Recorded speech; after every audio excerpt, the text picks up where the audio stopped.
All right, we ended with 2 Peter chapter 2, verse 1. We're ready now to pick it up with verse 2. And verse 2 is going to be associated with continuing on with some unbelievers and the effect that these false teachers are going to have on unbelievers. And then, of course, verse 3 is going to have the effect on us. Okay, so we start off with the exegesis in 2, verse 2. Starts off, and many will follow, slant, imitate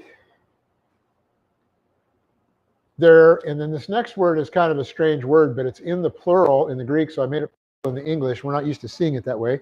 Will follow, slant, imitate their licentiousnesses. I know, I'm not bound to have to make it good English. Okay, their licentiousnesses, slant, anti-doctrinal prostitutions.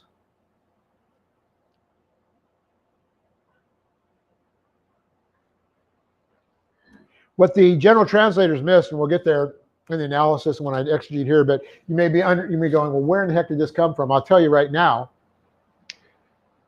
Peter is actually using a metaphor. He's using, a allusion, if you will, or a analogy, because he hasn't been talking about anything physical. So he's not talking about their sensuality or whatever the general translators have, okay, associated with malfunction in the physical body. He's talking about this malfunction in the mental condition and the prostituting yourself in the mental condition, hopping from church to church to church, right? Just like you'd hop from bed to bed to bed if you had licentious in the sexual area. He's talking about mental licentiousness, and it's anti-doctrinal prostitution is kind of what it is, okay? It's you're allowing yourself to be bought from one spot to another. I couldn't think of a better way to do it. I know it's kind of weird. It's a weird phrase. What was interesting is I came up with that, and then I checked a couple of other people, including Jack. Jack has a correct translation of this particular passage, and he had something very, very similar. So I was like, I guess I'm in okay company. Okay, so we start here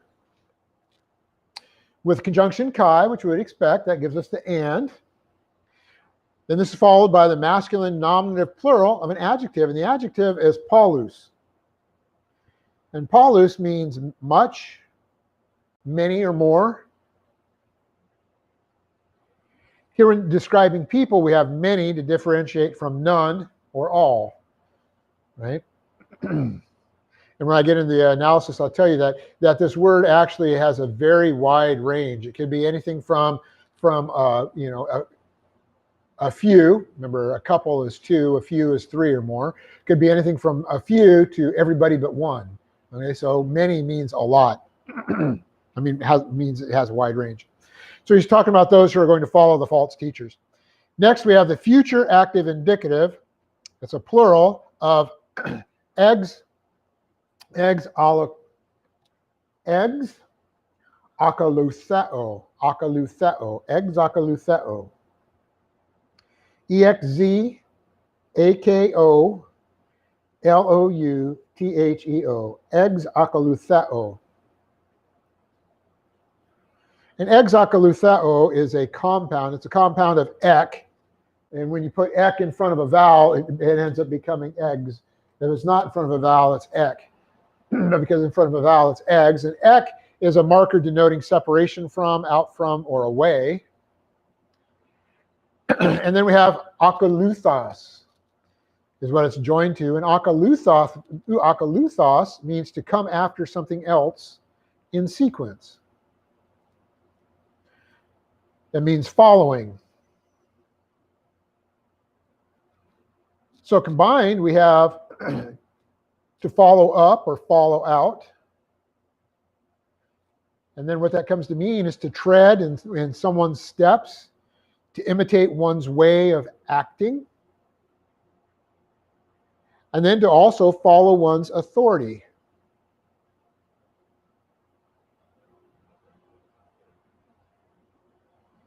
So this gives us the whole spectrum, and the reason I gave it as two words, follow, slant, imitate, is because it goes from you can follow someone, okay, and then and that's kind of the initial stages. But then when you start totally devoting yourself to someone and their teachings, then you end up imitating them. And so that's Satan's plan of deception. He starts off with these people following false teachers, and then they eventually become false teachers themselves. And so they start imitating what the other false teachers are doing. And that's how satanic evangelization occurs. You have someone imitating, and then they by following, and then they go imitate, and they become evangelists themselves. The future tense gives us the concept of will follow as opposed to already following. And then the active voice tells us that the subject, and that's the many here, perform rather than receive this action. And the indicative mood is the mood of reality that tells us that this will happen. It's reality. Even though it's in the future, Peter is looking at it as if it's already a done deal. Okay? Then we have the masculine genitive plural of the third person personal pronoun, autos, meaning self or same. And it becomes the he, she, or it. It becomes the third person pronoun. And of course, he, she, or it becomes them in the plural. And the genitive gives us of them. And you're saying, but that's not what it says. Well, you understand how this is going to work out because you've seen it a zillion times. We have of them, and it's followed by the feminine dative plural of the articular noun, aselgaia. Whoops. It was already there, and I clicked it. Aselgaia, A-S-E-L-G-E-I-A. Aselgaia. Aselgaia. And aselgaia means behavior completely lacking in moral restraint. And usually it's with the implication of sexual licentiousness. Licentious behavior or extreme immorality. That's Lenaida's Greek English Lexicon, number 88.272. Then we have licentiousness, is just the way it's translated in Liddell and Scott. And it means lack of self-control or self-constraint, which involves one in conduct that violates all bounds of what is socially acceptable. It means to live licentiously, especially if sexual excess. And that's Bauer, Art, Gangrick, and Danker. So the idea here is it's truly, related to sexual, but Peter hasn't been talking about sexual in context, and he's not going to be talking about sexual going on. So you have to go, well, why is this here? What is he talking about? And what he's talking about, like I said, is it's a metaphor. The sexual impropriety is a metaphor for doctrinal impropriety. For going from one partner to another is like going from one false teacher to another false teacher to another false teacher. And eventually what you have is believers. This is talking about unbelievers, but you have believers that end up doing the same thing, right? You have these church hoppers. They go to a church, they don't like it. They hear something until, they stay there until they hear something that they don't like. Something that steps on their toes. Well, I can't go back to that church. He stepped on my toes. And so they go someplace else. Or, gee, he's teaching boring doctrine. I want to learn about prophecy. I want to learn about the end times. I'm going to go to a church that's going to be spending all their time in Revelation, right? But then they get confused and they go, oh, I'm going to go someplace else. You got this whole idea of being not devoting yourself to a particular church. See, you have Christ as the head of the church. That's a relationship that's being based on and taught on the idea of a man and a woman, having a right man, right woman. We have right church, right congregation. And so right man, wrong woman, where you're going from woman to woman, or wrong woman or woman, wrong man, where she's going from, guy to guy to guy, or nowadays we have guy to girl and guy to whatever, gender bending, whatever you want to be. Okay. The idea is that that's what Peter is talking about here, that same kind of feeling. Okay. So the idea that it's not just a licentious behavior of an evil person, what Peter's really referring metaphorically to is the concept of evil doctrines or anti-doctrinal licentiousness, anti-doctrinal prostitutions. The idea that they're going to hop from false doctrine to false doctrine like a licentious person hops from lover to lover. Okay, it's in the plural, so I've had to make the English plural despite the awkwardness. And of course, the dative tells us that it's a dative of disadvantage. It's to nobody's advantage to do that kind of hopping. And so I've included the metaphorical meaning along with the literal meaning. Okay. So literally we have of them, of the licentiousness. which becomes the licentiousness of them, and finally their licentiousnesses. Okay, that's how that all comes together. Next, we have, and because of them, and here has to be supplied, so it's in pairs of 2 lines, and because of them, the way of life based on truth.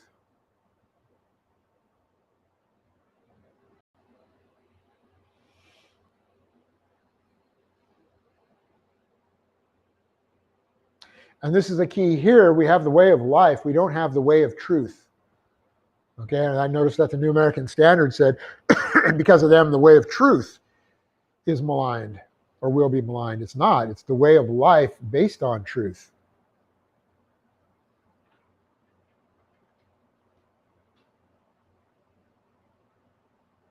And we start here with a conjunction that's not needed in the Greek, but it's needed in the English. So we have and therefore it's in pairs with 2 lines through them.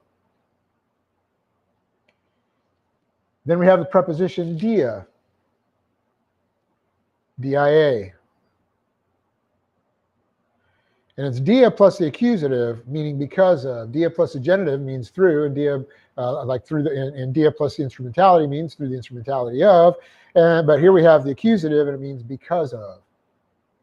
So dia plus the accusative means because of, which is the way I've translated it. This is then followed by the masculine accusative. See, it was dia plus accusative. Masculine accusative plural of the pronoun hos, H-O-S, meaning who, which, or what. And then in the plural, it means those, who, or simply them. So we have those who, or simply them. So we have because of them. And here it's referring back to the false teachers. Their false teaching is going to lead to this. Okay? So we have dia plus accusative. Dia plus accusative of hos, because of them. Then we have the feminine nominative singular of an articular noun, hodos. H-O-D-O-S, hodos.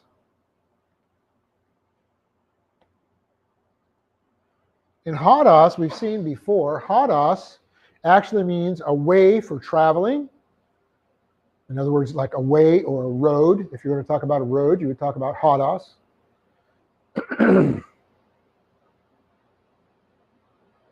Or a way of moving from one place to another. So a way, a road, or a highway. And then figuratively, it means a course of behavior or a way of life.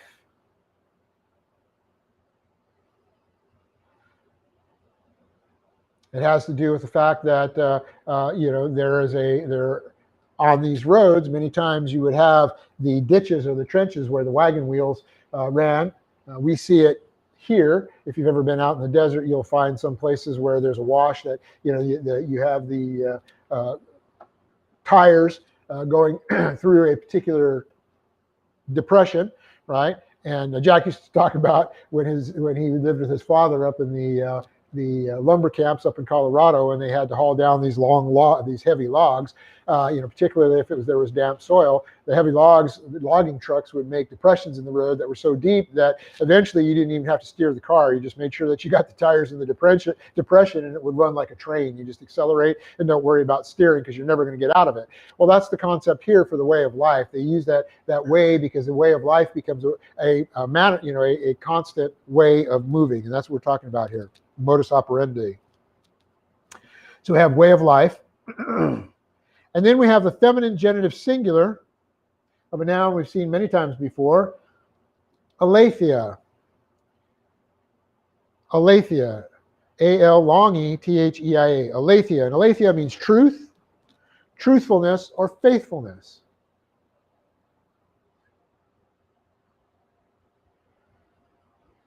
And in the genitive, what we have literally here is the way of life of the truth. And the way of life of the truth becomes the way of life based on truth.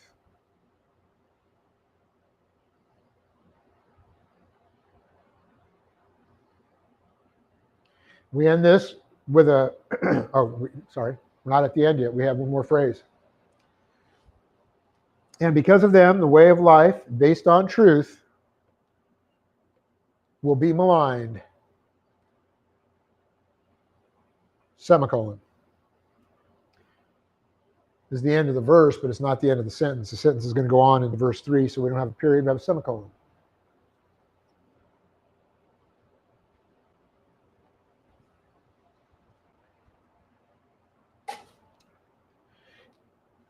And here we have the future passive indicative, third person singular of the verb blasphemeo. Blasphemeo. B-L-A-S-P-H long E, M short E, long O. Blasphemeo. You can obviously see blasphemy in there.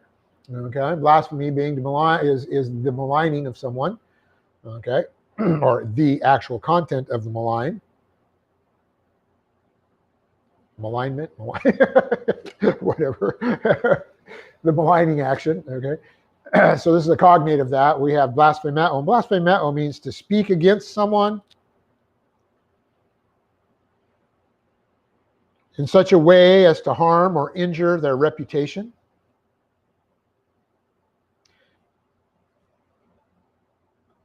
And this, of course, occurs in relation to persons as well as divine beings.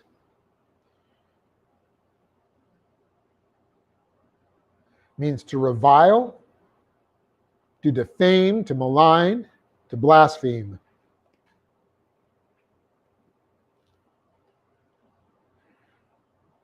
That's Lunaida's Greek English lexicon, 33.4. We have to demean through speech, especially sensitive matter in an honor-shamed oriented society. To speak in a disrespectful way that demeans, denigrates, or maligns. That's Bauer, Art, Ganrick, and Danker. Of course, in our day and age, with all the cancel culture and everything else, it becomes a very, very successful weapon. It becomes a very sharpened tool, if you will, to attack someone with. It used to be before that kids would say, when I was growing up, if someone tried to malign you or whatever, the classic thing was, sticks and stones can break my bones, but words will never harm me, right? Nowadays, it's sticks and stones may break my bones and words will destroy me, right? All you have to do is say something bad to a kid and it's considered bullying and you go directly to prison, do not pass go, do not get $200, right? Say something bad about the liberal left and you get canceled. That's one of the worries that we have relative to our church. My doctrinal teaching is: are we going to be able to stay on YouTube and some of the social media that doesn't like the truth, doesn't like what we teach, which is the truth of the Word of God. And so we always have to be concerned about being maligned. And we end with a semicolon. As I said, the verse ends here, but the sentence goes on. So that's actually the whole exegesis. So altogether, verse 2 says, and many will follow, imitate their licentiousnesses, and that's anti-doctrinal prostitutions, and because of them, the way of life based on truth will be maligned. Semicolon. Well, we got the verse. Kind of got what it meant as we were going, but let's make sure we understand really what it means. Point 1. We end verse 1 with the fact that the false teachers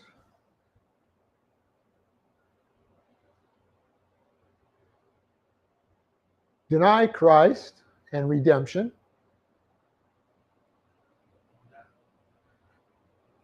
deny Christ and redemption, and bring destruction upon themselves.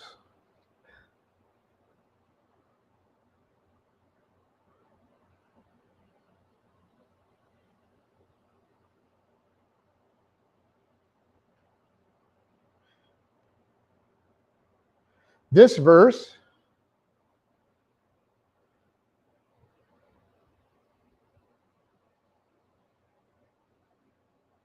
now tells us their influence on others.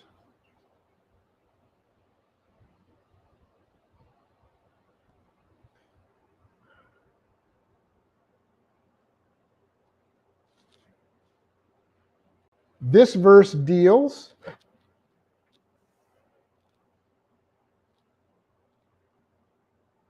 with the unbeliever who follows these false teachers.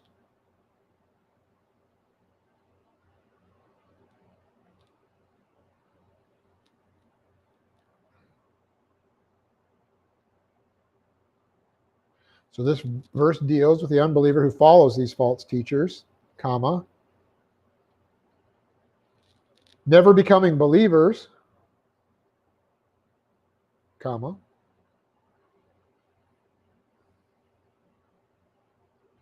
and in verse 3,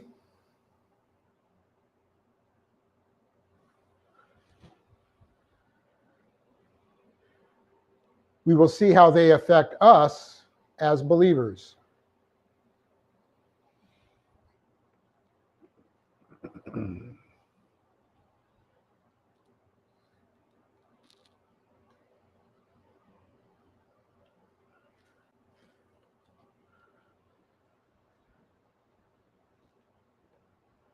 Point 2. We start the verse with the conjunction kai,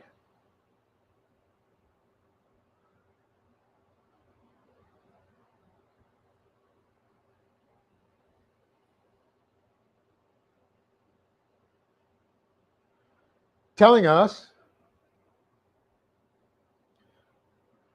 that we are still dealing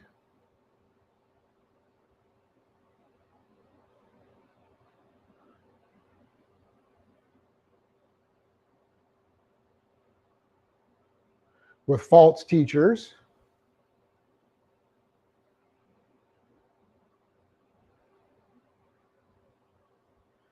and are continuing with the thought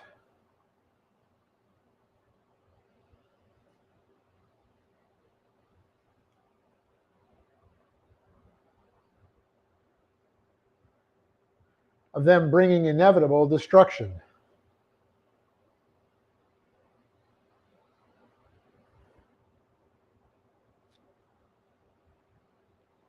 So Peter says basically, and many will follow, not but many will follow. So he's not changing direction, he's keeping the same direction.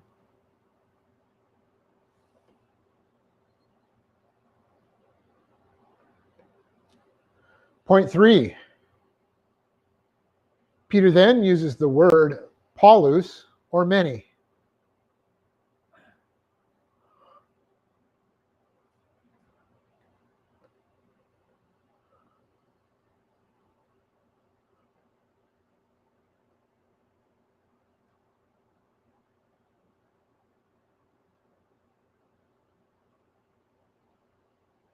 This word has the connotation of more or much, and actually more than a few.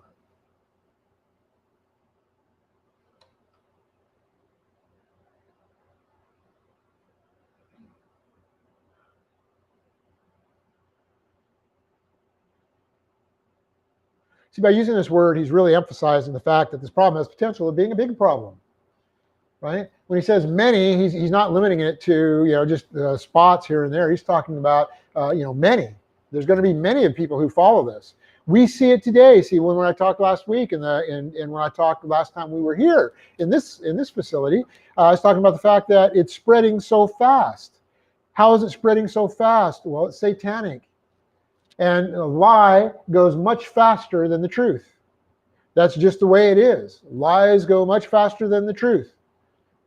And so it spreads very quickly. And so we have many people. It's like a wildfire. Remember when we studied in James, we studied about the tongue, and we saw that the tongue can start a fire. That little bitty thing that you have in your mouth can start a huge forest fire. In other words, it can cause all kinds of problems in the church. Well, that's what we have here. We have the false teachers are evangelizing at a very quick rate. In the area that Peter's teaching, he wants these individuals who may have been under persecution through Nero, or having it coming. That, as we saw in 1 Peter, these individuals need to stand fast, and they need to not allow themselves to be pulled into false doctrines. And they need to be out evangelizing. They need to be out making sure that these unbelievers get evangelized before this deception destroys them.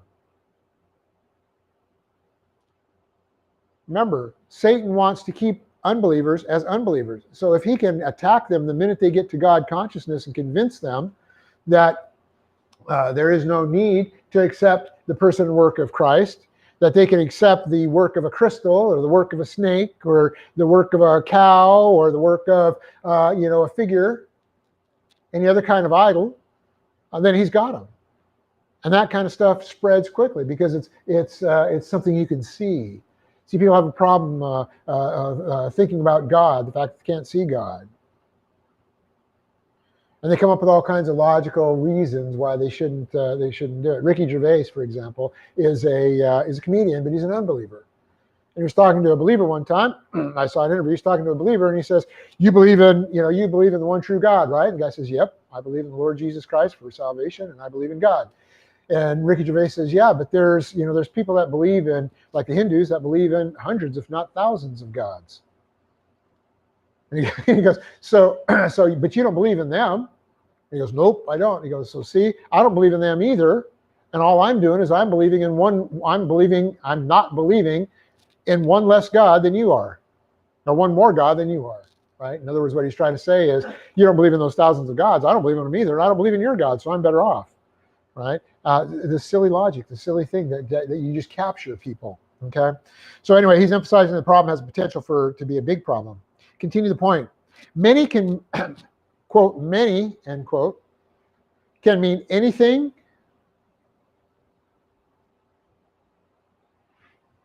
from more than a few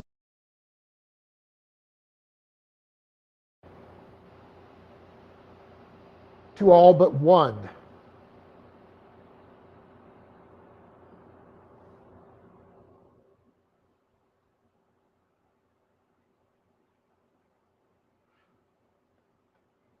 So Peter used this word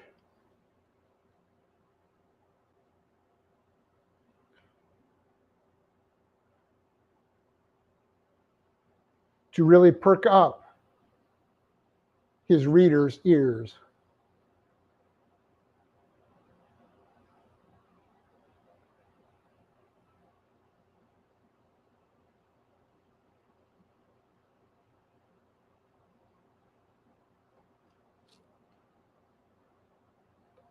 Point 4.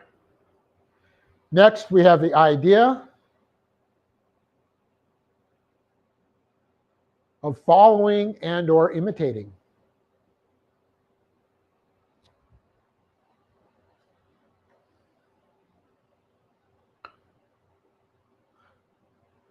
Akaluthos, that's Akolouthos.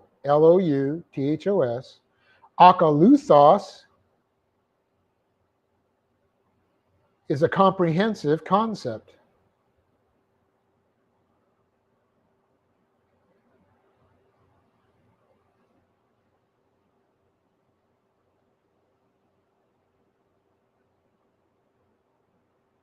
It tells us that some, or actually I should have said many, it tells us that many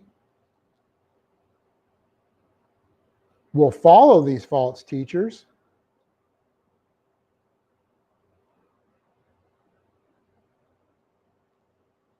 and some will grow to imitate them.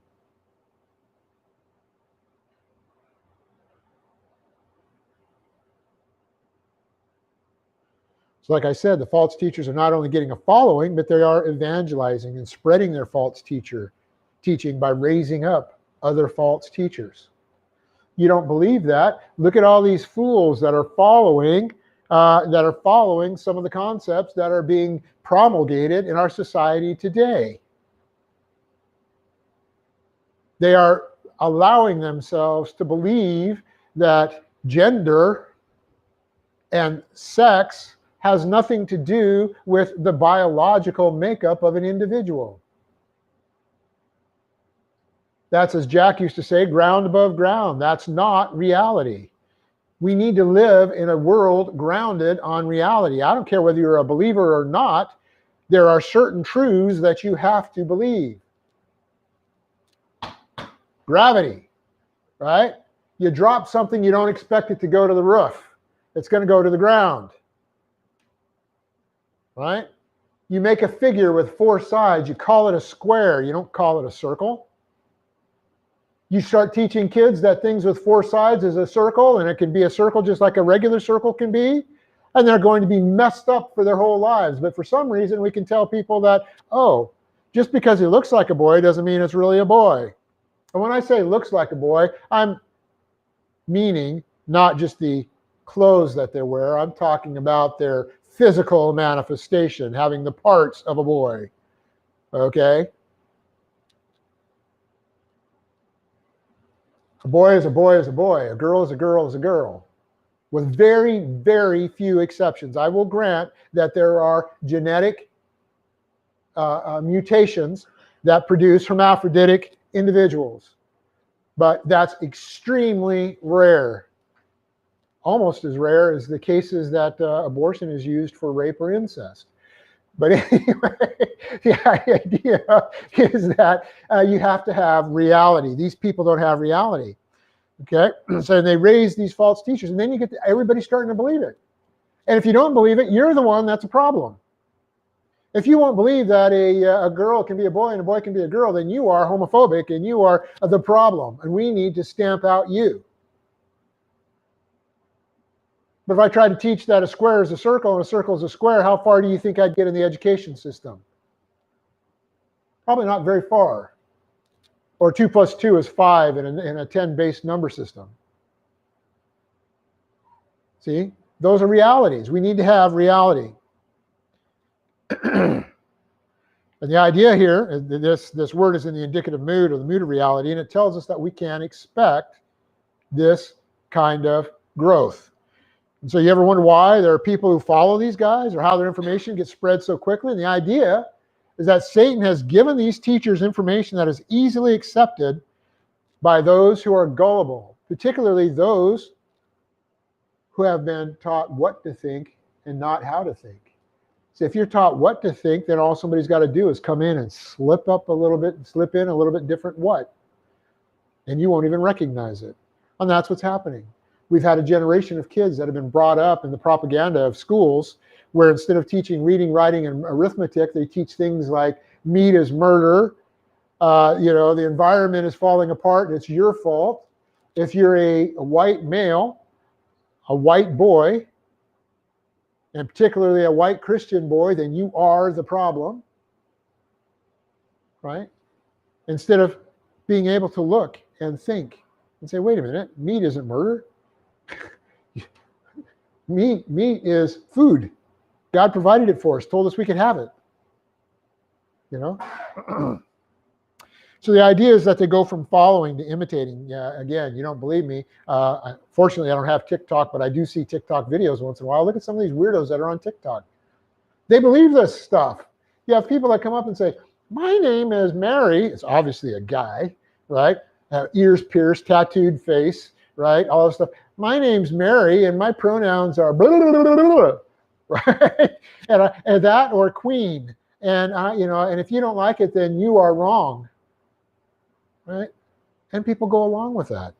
But if you say there is no such thing as transgenderism and that God created a male soul and put it in a male body and a female soul and put it in a female body, then you get taken off of these media, these platforms, because you are obviously a radical. Of course, it starts with the old sin natures and their action to allow it to control or influence their souls. You have licentiousness and you have, or lasciviousness, and you have my mind always goes, what's that? Asceticism. Thank you. I don't know why I always, when I get tired, forget that word. And that's about actually where we're going to have to stop. Unfortunately, this actually, because this verse is so clear, it doesn't need a whole lot of explanation.